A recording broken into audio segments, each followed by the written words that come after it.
Praise the lord. అందరికీ వందనాలు.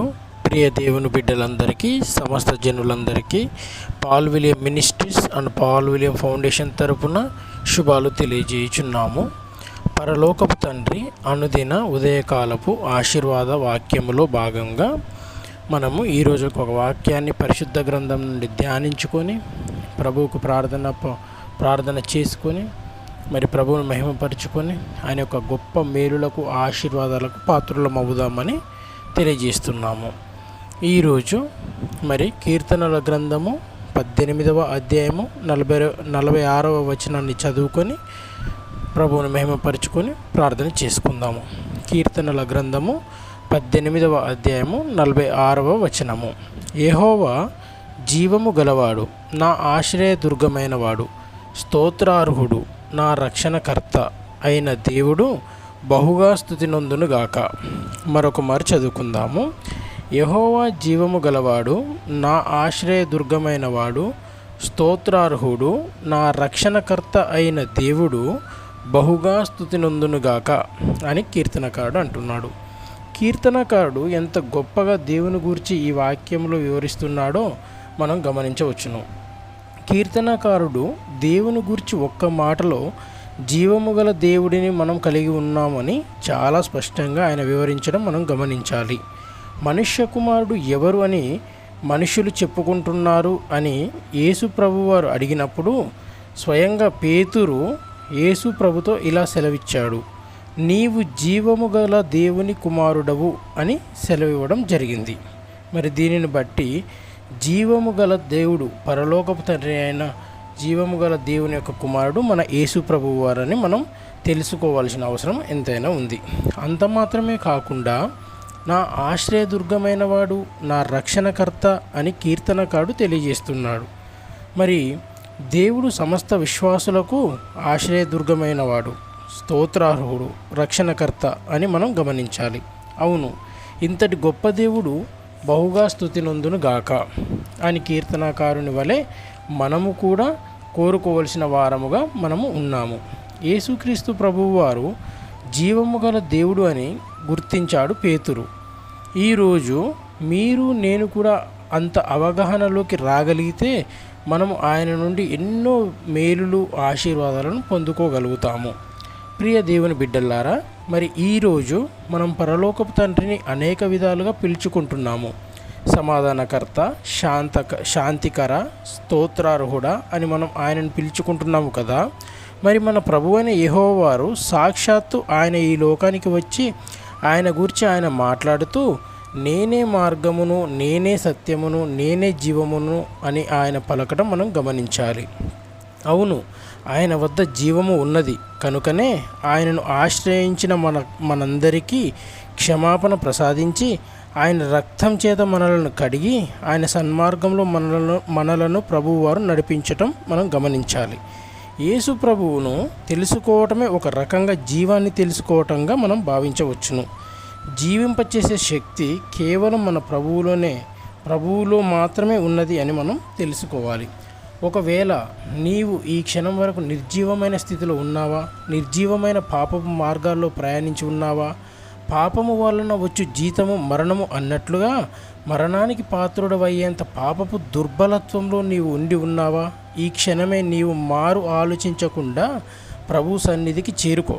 ప్రభు శరణుజొచ్చి ఆయన క్షమాపణ కోరుకోగలిగితే మరి నీకు అన్ని రకాల మేలులు ఆశీర్వాదాలు ఆయన నుండి అందుతాయి. మారు మనస్సు రక్షణ భాగ్యమును పొందుకో. నిస్సందేహంగా ఆయన జీవము కలిగిన దేవుడు, జీవమును ఇచ్చు దేవుడు, జీవాధిపతి ఆయనే.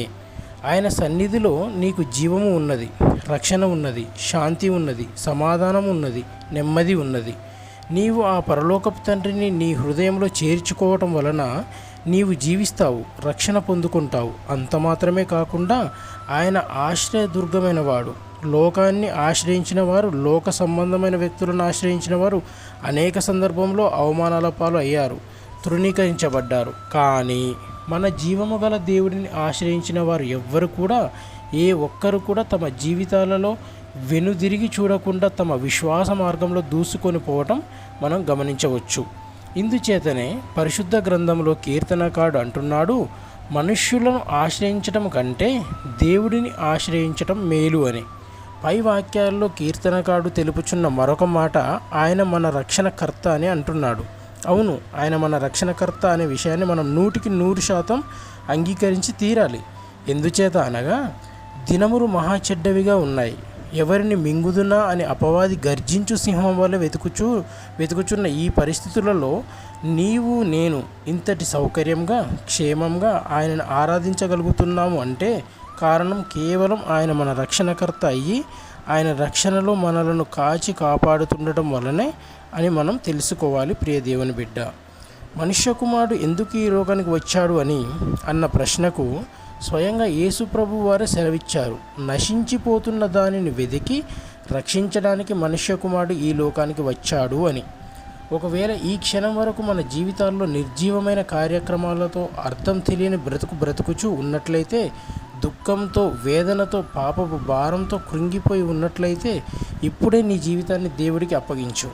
ఆయనే నిన్ను నడిపించువాడు, లేవనెత్తువాడు, హెచ్చించువాడు, నీ రక్షణకర్త, నిన్ను ప్రేమించు తండ్రి. ఆయన మాత్రమే. ప్రియ దేవుని బిడ్డ, ఈరోజు అంతా ఈ వాక్యాన్ని ధ్యానించుకొని మన జీవితాలకు అన్వయించుకొని ప్రార్థన ద్వారా ఆయన గొప్ప మేలులకు ఆశీర్వాదాలకు పాత్రలం అవ్వాలని మేము ఆశిస్తున్నాము. ఈ ప్రార్థనలో మనమందరం మన కుటుంబాలతో కలిసి ఏకీభవించి ప్రార్థించుకొని ప్రభువుని మహిమపరుచుకుందాము.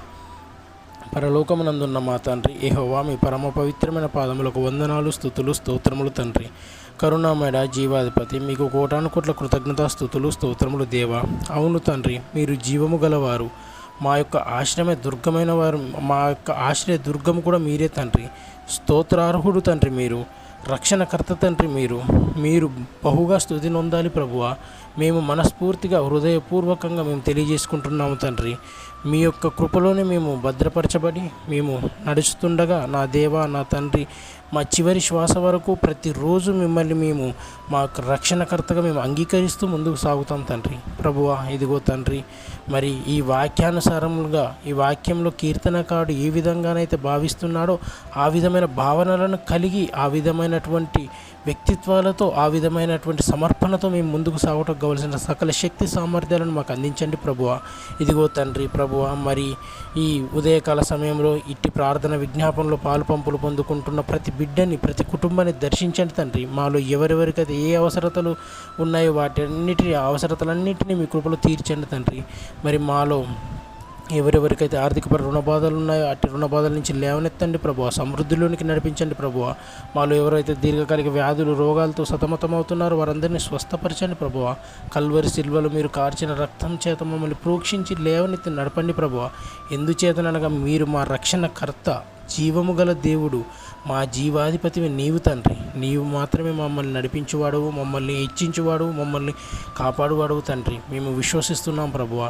ఇదిగో తండ్రి, మరి ఈ ఉదయకాల సమయంలో మా చిన్నలను, పెద్దలను, మా తల్లిదండ్రులను, మా కుమారులను, మా కుమార్తెలను అందరినీ మీరు జ్ఞాపకం చేసుకోండి తండ్రి.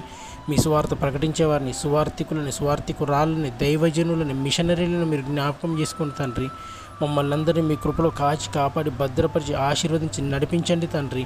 మేము ఎల్లవెల్లలా మిమ్మల్ని మహిమపరిచేవారిగా, మిమ్మల్ని ఘనపరిచేవారిగా, మీ చిత్తం నెరవేర్చేవారిగా ముందుకు సాగుటకు కావాల్సిన సకల శక్తి సామర్థ్యాలను మాకు అందించి నడిపించి అట్టి మహిమని, ఘనతని, ప్రభావాలను మీరే పొందుకున్నామని యేసు నామంలో అడిగి వేడుకొనిచున్నాను తండ్రి.